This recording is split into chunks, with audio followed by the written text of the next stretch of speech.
मुंबईतील दादरच्या संयुक्त महाराष्ट्र स्मृती दालनाची दयनीय अवस्था। स्मृती दालनाकडे महापालिकेचं दुर्लक्ष। मनसेचे पदाधिकारी पाहणी करणार। सिमेंट काँक्रीट रस्त्यांचा दर्जा गुणवत्ता चांगली राहण्यासाठी आयआयटीची नियुक्ती। मुंबई महानगरपालिका आणि भारतीय तंत्रज्ञान संस्था यांच्यात सामंजस्य करार। रिक्षा टॅक्सी चालक महामंडळासाठी 50 कोटींची तरतूद। राज्य सरकारची घोषणा। महामंडळाच्या वतीने राज्यातील रिक्षा आणि टॅक्सी चालकांसाठी काही वैद्यकीय तसंच शैक्षणिक उपक्रम राबवले जाणार। पुण्यातील विनोद थत्ते आजोबांचा पुणे ते अयोध्या दुचाकीवरून प्रवास। वयाच्या 75व्या वर्षी थत्ते आजोबा प्रभू रामाच्या दर्शनासाठी दुचाकीवरून अयोध्येला निघाले। राज्यात घरोघरी गौराईचं मोठ्या उत्साहात स्वागत। पारंपरिक पद्धतीनं घरोघरी गौरींची स्थापना। ग्रामीण भागातील महिलांसह चिमुकल्यांमध्ये उत्साह। गणेशोत्सवानिमित्त माजी नगरसेवक रणजित जोशींच्या बाप्पाचं आमदार राजू पाटलांनी घेतलं दर्शन। शिवसेनेचे माजी सभापती दीपेश म्हात्रेंचीही उपस्थिती।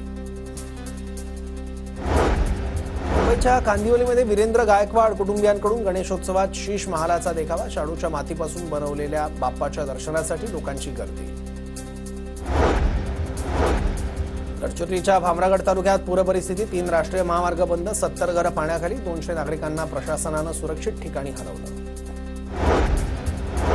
भंडाऱ्याच्या बोथली गावाला पुराच्या पाण्याचा विळखा। गरोदर महिलेसह 7 जणांना बचाव पथकानं सुखरूप बाहेर काढलं। बीड जिल्ह्यात मुसळधार पावसामुळे शेतात साचलेलं पावसाचं पाणी ओसरलं। मात्र शेती पिकाचं मोठं नुकसान। जिल्ह्यातील 61 महसूल मंडळात अतिवृष्टी। पश्चिम विदर्भाला अतिवृष्टी आणि नैसर्गिक आपत्तीचा मोठा फटका। 55 व्यक्तींचा मृत्यू। 377 जनावर मृत तर हजारो घरांची पडझड। भंडारा जिल्ह्याला मागील 2 दिवसांपासून पावसानं झोडपलं। वैनगंगा नदीच्या कारधा पुलानं ओलांडली धोक्याची पातळी। जिल्ह्याला रेड अलर्ट जारी। भंडाऱ्यातील गोसेखूर धरणाच्या पाणलोट क्षेत्रात मुसळधार पावसामुळे पाणी साठ्यात वाढ। धरणाचे 33 दरवाजे उघडले। पाण्याच्या विसर्गात वाढ। जायकवाडी धरणाच्या 18 दरवाजातून 9432 तर उजव्या कालव्यातून 600 क्युसेक पाण्याचा विसर्ग।